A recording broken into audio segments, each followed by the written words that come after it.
récemment éjecté du conseil d'administration du Festival de Cannes, dont il fut l'emblématique président avant-Pierre Lescure, Gilles Jacob demeure un témoin privilégié de l'histoire et du devenir de la Croisette.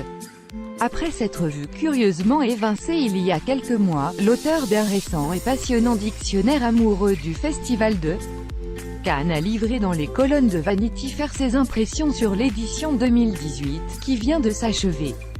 Année d'interrogation, de transformation et de mutation, Cannes fait face à quantité de défis, que la remise d'une palme d'or à Hirokazu Koreeda n'efface pas.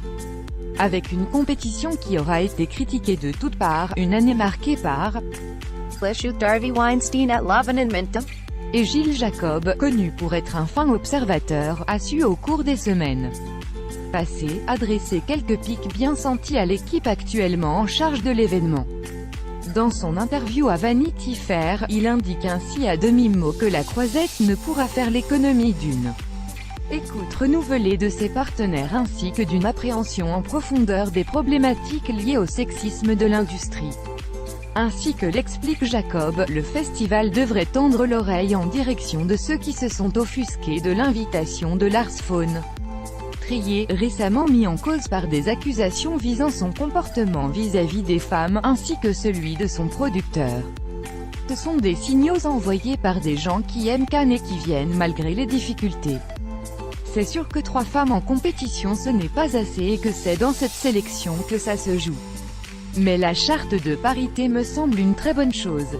Et je tiens à dire qu'à la Ciné Fondation nous avions 12 femmes sur 22 réalisateurs, au sujet des difficultés rencontrées par Cannes, notamment pour attirer le cinéma hollywoodien, qui a historiquement toujours eu sa place sur le tapis rouge. L'ancien président évoque une éventuelle réforme, qui pourrait bouleverser le landerneau des festivals. Sinon, la seule solution sera de passer en septembre. Mais ça mettrait un tel bordel entre les festivals et il faut bien sous-peser tous les enjeux, une révolution qui placerait Cannes à quelques semaines seulement de Venise, obligé d'engager un bras de fer sanglant, ou de changer à son tour de date. On savait Gilles Jacob assez clairement opposé à l'ostracisation de la presse, qui est désormais la dernière à découvrir les films. Un changement d'organisation pensé pour protéger l'ego des artistes, mais qui pourrait avoir de fâcheuses répercussions sur la couverture médiatique du festival.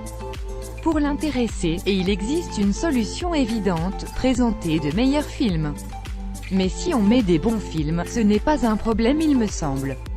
Quitte à n'en mettre que 18 d'ailleurs, quitte à supprimer un jour.